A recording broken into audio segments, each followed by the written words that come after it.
내가 성경을 읽을 때마다 항상 나 자신을 돌이켜볼 수 있는 그런 지혜로운 삶을 살고 있나, 나 자신을 항상 볼 수 있는 그런 삶을 살아가야 된다는 것을 잊어서는 안 된다는 것을 말씀드립니다. 그러면 하나님께서 나를 세상에 보내신 목적이 무엇인가? 근데 우리는 분별이 안 되니까 무엇이 하나님의 형상을 담고 무엇이 하나님의 모습을 닮은 것인가? 이게 분별이 안 돼요. 그러니까 혼란에 빠졌다. 혼돈한다. 사리가 분별이 안 된다. 하늘 아래 지식은 나를 이리저리로 유동적이다. 지식이 나로 하여금 올바른 생각을 갖지 못하도록 계속 흔들리게 한다. 그러니까 세상에 사는 동안에 나는 유동적인 것에 흔들리고 사나 바르게 살고 있나? 하나님의 아들이 이 땅에 육신 입고 오신 것은 그 유동적인 삶을 흔들리지 않도록 아버지 집으로 가는 길을 나에게 제시하신 것을 내가 볼 수 있어야 됩니다.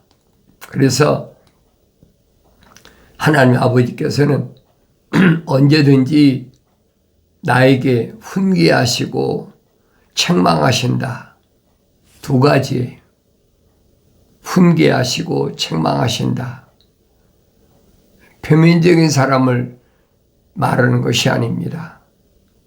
내면적인 사람을 향해서 말씀하시는 거예요. 훈계는 어느 때 훈계가 필요하냐? 자연인한테는 훈계가 필요치 않아요. 하나님의 거룩하신 사랑의 생명호흡이 들어온 사람에게 어렸을 때 영이 가난한 자에게 훈계가 필요합니다.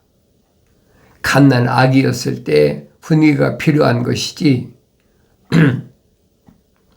나는 훈계를 어떻게 받아들이나.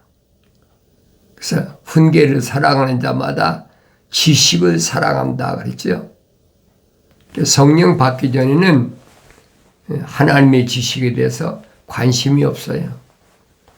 사도 바울이 성령의 9가지 은사를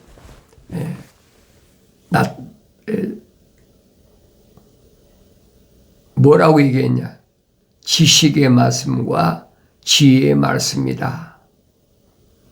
다 성령의 은사예요. 성령 받은 사람은 거저 주시는 거예요.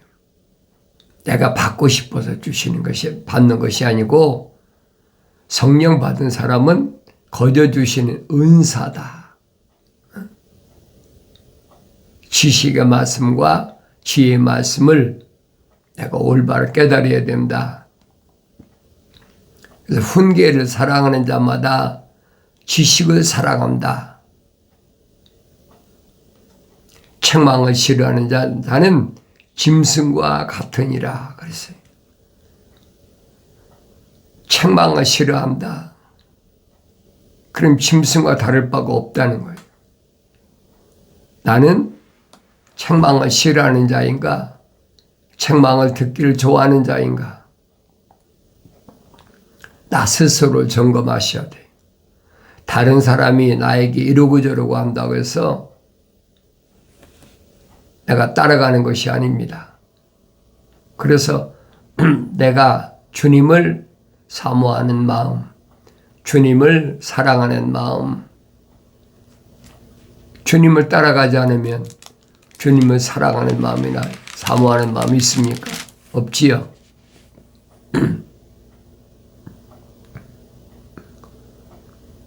사람은 입의 열매로 인하여 좋은 것으로 만족한다.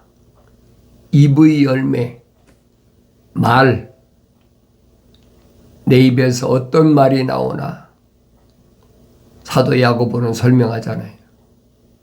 듣긴 빨리 들어도 말은 더디하고 보긴 빨리 봐도 말은 더디하라. 이미 구약에서 선자들 통하여 다 선포된 말씀이 성령 받으니까 깨닫잖아요. 사도들을 선택해서 3년 동안이나 훈련시키잖아요. 제자들을 선택받은 제자들의 모습을 내가 복음서를 통해서 어떤 모습을 또 사도들은 어떤 모습을 주님께로부터 전수받았나. 이론적으로야 3년 동안이나 전수받았지요. 그런데 이론이 아니라 실전 훈련 3년 동안을 동거동 나가면서 실전 훈련시키잖아요. 그것이 경건의 훈련이에요. 여러분이 기독교 복음 전도자 훈련은 유튜브 방송, 페이스북 콘텐츠에 오신 것은 다른 것이 아니에요. 세상에서 내가 어떻게 하면 건강하게, 부유하게 다른 사람을 지배하고 그러고 살까? 그래서 만든 콘텐츠가 아닙니다. 기독교 복음 전도자 훈련은 유튜브 방송, 페이스북 콘텐츠는 하나님의 모습을 하나님의 형상을 닮은 사람들 어떻게 세상을 살아가야 되나? 어차피 세상에 나왔으니까 모습을 닮아라. 여러 가지 환경을 통해서 나에게 어려움이 올 수도 있고 시련이 올 수도 있고 궁핍과 환난이 올 수도 있고 이런 환경에서 내가 하나님의 모습을 닮을 수 있는 유일한 방법은 한 가지밖에 없어요. 왜? 하나님이 약속하셨거든요. 나의 책망을 듣고 돌이키라. 보라, 내 영을 부어서 내 말들을 알게 하리라. 하나님께로부터 책망을 들었으면 빨리 돌이켜야지. 그 방법밖에 없어요. 돌이키라. 돌이키란 말은 다른 말로 말하면 회개하라. 회개하란 말은 메타노에오란 말인데 원문은 메타란 말은 방향 전환을 가리켜. 방향을 전환하라. 무슨 방향을 전환하나? 동서남북 하늘 아래서 방향을 전환하라는 얘기가 아니에요. 하늘 아래서 하늘 위로 방향을 전환하라는 얘기예요. 그게 메타예요. 성경에서 말하는 방향 전환입니다. 하늘 아래서 방향 전환하는 것은 그건 뭐냐? 자연인들이에요. 그러나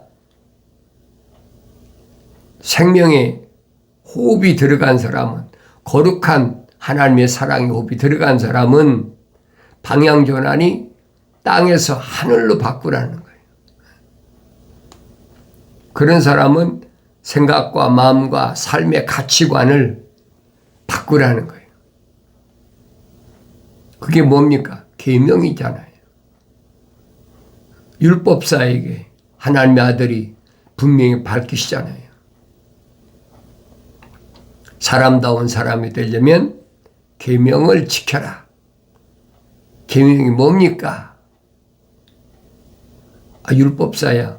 공부 많이 한 사람이니까 15세 자란 나사렛의 한 청년이 알면 얼마나 알까? 계명이 뭡니까? 하나님을 사랑하라. 네 마음을 다하고 뜻을 다하고 정성을 다하고 목숨을 다하여 주 너의 하나님을 사랑하라. 할 말이 없잖아요. 무식한 줄 알았는데 얼마나 정확히 대답하는지. 옳습니다, 선생님. 두 번째는 내 이웃을 내 몸과 같이 사랑하라. 이웃이 누가 이웃인지. 두 번째는 뭐라고 그랬습니까? 살인하지 말라. 음란하지 말라. 도둑질하지 말라. 네 이웃의 것을 탐내지 말고. 그런 게 다 뭡니까? 이웃에 대한 거예요. 누가 이웃이냐? 문제는 거죠. 누가 내 이웃입니까?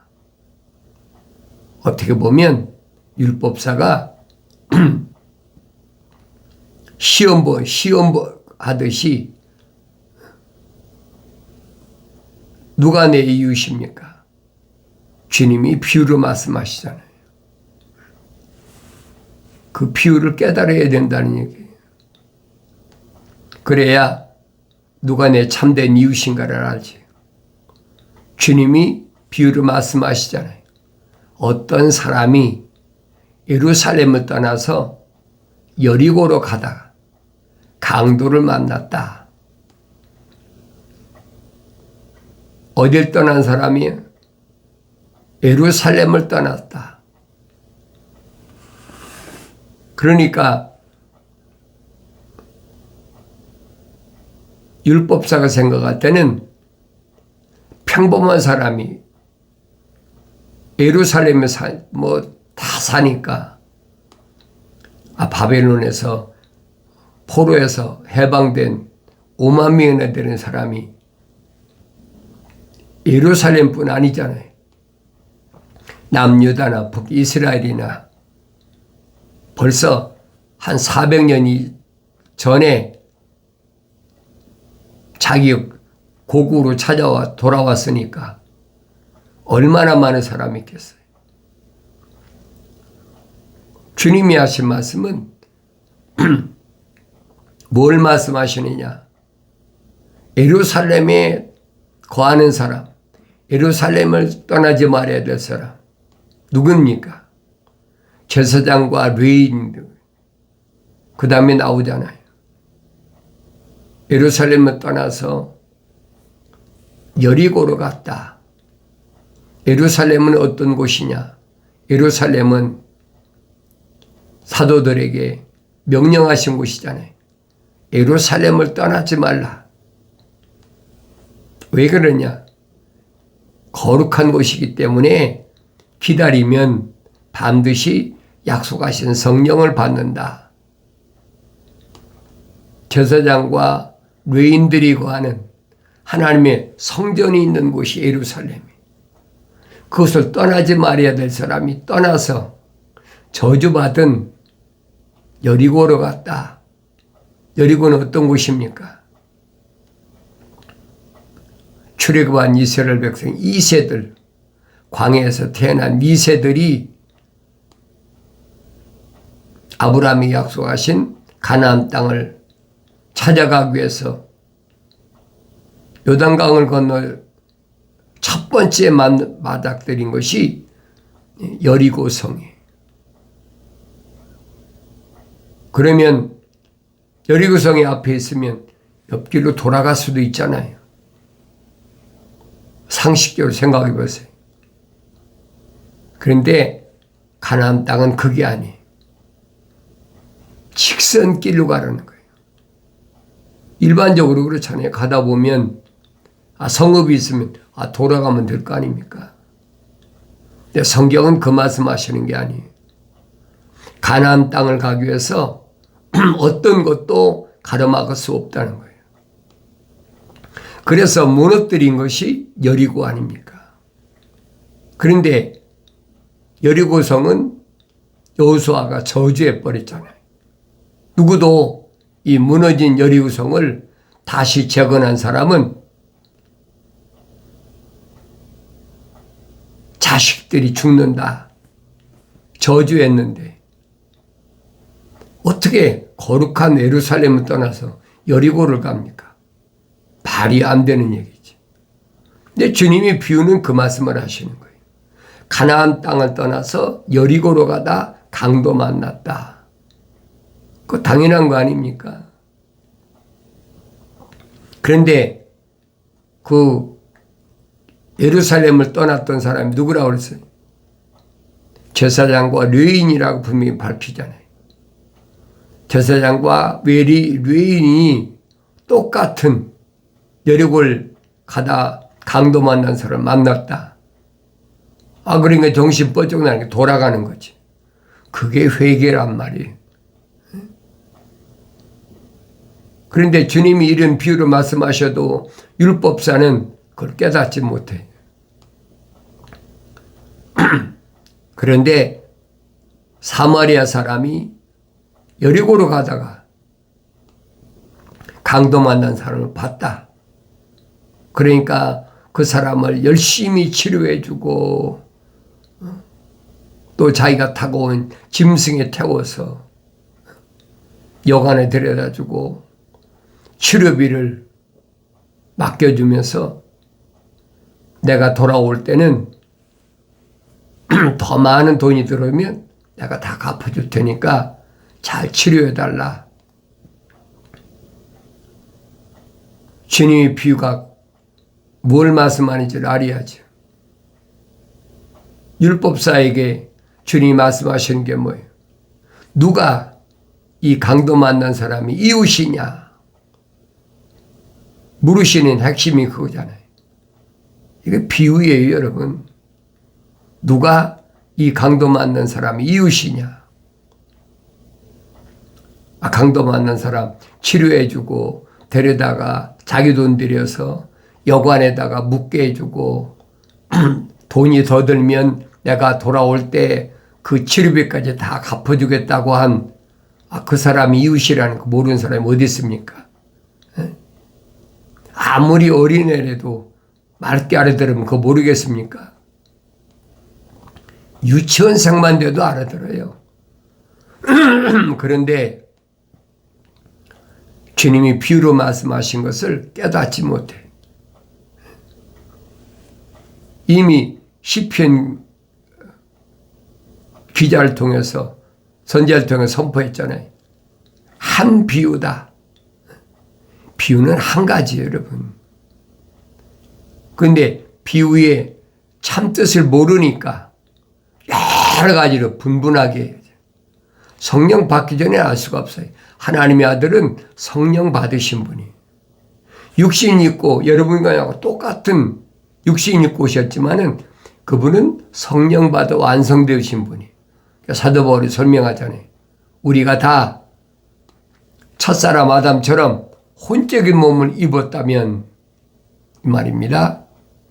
혼적인 몸을 입은 사람만 가리키는 거예요. 그러니까 그 사람은 누굽니까? 하나님의 형상대로 조성된 사람을 가리키는 거예요. 그렇다면 마지막 아담처럼 영적인 몸도 입어야 된다. 성령 받아 완성되어야 된다는 거예요. 그래야 깨닫지요. 율법사가 성령 받지 못했으니까 깨닫지 못하지요. 누가 이 강도 만난 사람이 이웃이냐? 그 모르는 사람이 어디 있어요? 그런데 한 비유를 기억하셔야 돼요. 이 비유는 한 비유예요. 여러 가지로 나눠서 해석할 수가 없어요. 그러니까 일반적으로 선한 사마리아 사람이다. 선한 사람의 사마리아 사람이다. 얼마나 많이 가르쳤습니까? 그러니까 불쌍한 사람 도와주라. 주님이 육신 입고 오셔서 비유로 말씀하신 것을 내가 얼마나 올바로 깨닫고 있나. 올바로 알아들어야지. 근데 올바로 알아듣지 못해.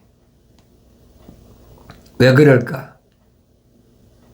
하나님의 형상을 닮은 사람은 모습을 닮아서 성령 받아야 올바로 깨닫는데 성령 받지 못했던 증거란 말이에요. 그 성령 받을 수 없는 사람, 누가 성령 받을 수 없는 사람이라고 사도 바울이 선언했습니까? 자연인은 하나님의 영의 일들을 받아들이지 않는다.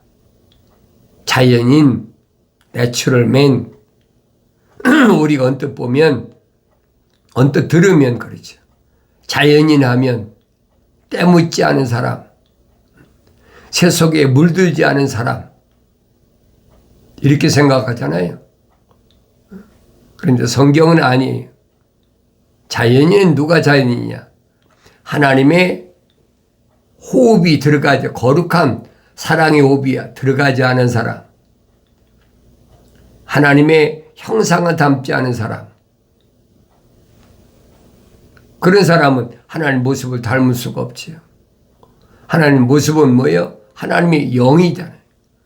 성령을 받을 수 없는 사람, 이 말입니다.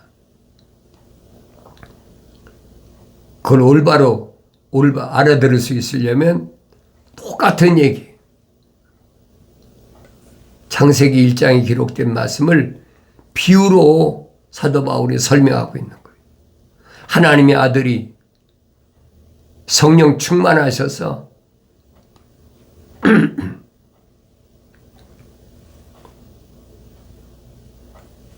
말씀하신 말씀이나 성령 충만한 사도 바울이 증거한 말씀이나 똑같아요. 비유예요. 그러니까 올바로 알아들으려면 귀가 열려야 되죠. 소리야 다 듣지요. 그러나 그 말씀의 뜻을 깨닫지 못한다는 거예요. 뜻을 깨닫지 못하면 책망받아야 될 거 아닙니까? 돌이켜야 되잖아요. 생각과 마음과 삶의 가치관을 하늘 아래 두지 말고 하늘 아래는 어떤 곳이요? 저주받은 곳이란 말이에요. 그럼 하늘 위에는 어떤 곳이요?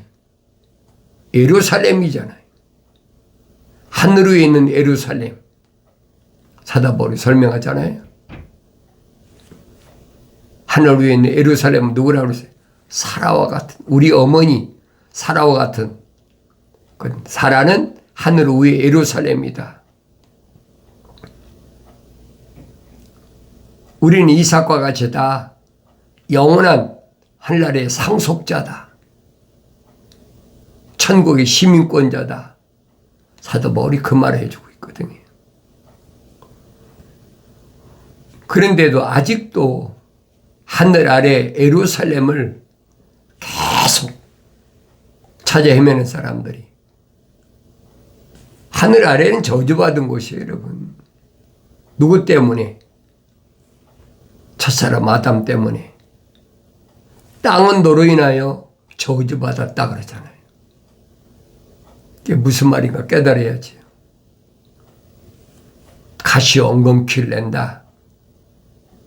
나는 이런 곳에서 어떤 삶을 살아야 되나? 주님 약속하시잖아요. 이기는 자에게는 내가 상급으로 뭘 주시냐? 하늘 위에 있는 예루살렘, 하나님의 정원, 파라다이스, 첫사람 아담이 쫓겨난 곳, 그것으로 회복시켜 주시겠다는 거예요. 거기에 뭐가 있습니까? 영생할 수 있는 생명의 나무가 있어요. 그 생명의 나무를 향해서 나는 날마다 진군해야 돼. 근데 주님이 약속하시잖아요. 그 생명의 나무를 주어서 먹게 하겠다. 그 영생하는 거예요. 어느 때만 내가 세상에 사는 동안에 악한 자를 용납지 말아라. 악한 자, 하나님의 약속을 믿지 못하고 하나님 명령에 불순종하는 자, 이런 자를 받아들이지만 용납지 말아야 된다. 그러니까 힘이 든 거지요. 어려운 거지요. 육신을 낳아준 내 부모님이나 형제 자매나 나하고 같이 동거하는 남편이나 아내나 내가 낳은 자녀나 얼마나 많아요. 이 용납지 말아야 되니까 세상 말로 왕따 당해야 된다. 손가락질 받고 저거 이상해 미쳤어. 사도 바울이 성령 받기 전에 그렇게 됐습니까? 성령 받고 나니까 다른 얘기 안 하잖아요. 난 부활하신 예수님 만났다. 하나님의 아들을 만났다. 미쳤다는 거지. 제정신이 아니라는 거예요. 너는 세상에 살 자격이 없어. 똑같아요. 하나님의 아들이 가신 길이나 사도들이 간 길이나 사도 바울이 간 길이나 오늘 내가 가는 길이나 똑같아요. 다른 길이 없어요. 내가 성령 받아 깨닫는다는 얘기예요. 성령 받기 전에야 깨달을 수가 있나요? 악한 자를 용납지 말아야 된다. 자칭 사도라 하지만 아닌 자들이 자칭 사도, 자기가 스스로 나는 하나님 말씀을 전파할 그런 사명을 받았다. 그게 자칭 사도 아닙니까? 그런 자들이 얼마나 많아요. 하늘 아래 얼마나 많습니까? 그걸 내가 찾아내야 된다는 거예요. 자칭 사도라 하는 자들이 거짓말쟁임을 찾아내기 위해서 내가 이마에 땀을 흘려야 된다는 거예요. 그것만 가지고 해결되는 게 아니잖아요. 처음 일을 행하라. 처음 일이 뭐예요? 하나님 동사를 관리하고 지켜라. 첫 번째 명령, 계명 아닙니까? 목숨 바쳐서 해야 될 일, 처음 일을 행하라. 네 첫사랑이 어디서 떨어졌는지, 어디서 잃어버렸는지, 무엇 때문에 잃어버렸는지 기억하고 돌이키라는 거예요. 항상 내 머릿속에 잊지 말아야 돼. 주님이 비유는 한 가지 비유다. 나는 얼마나 올바로 깨닫고 있나. 어렸을 때야 못 알아듣죠. 갓난 아기들로서 순수한 말씀의 줄 사모하라. 먹고 자라나게 함이라. 장성해야 돼. 책망을 받았으면 돌이키라. 보라 내 영을 부어서 내 말들을 알게 하리라. 약속하신 말씀이 반드시 이루어지길 바랍니다.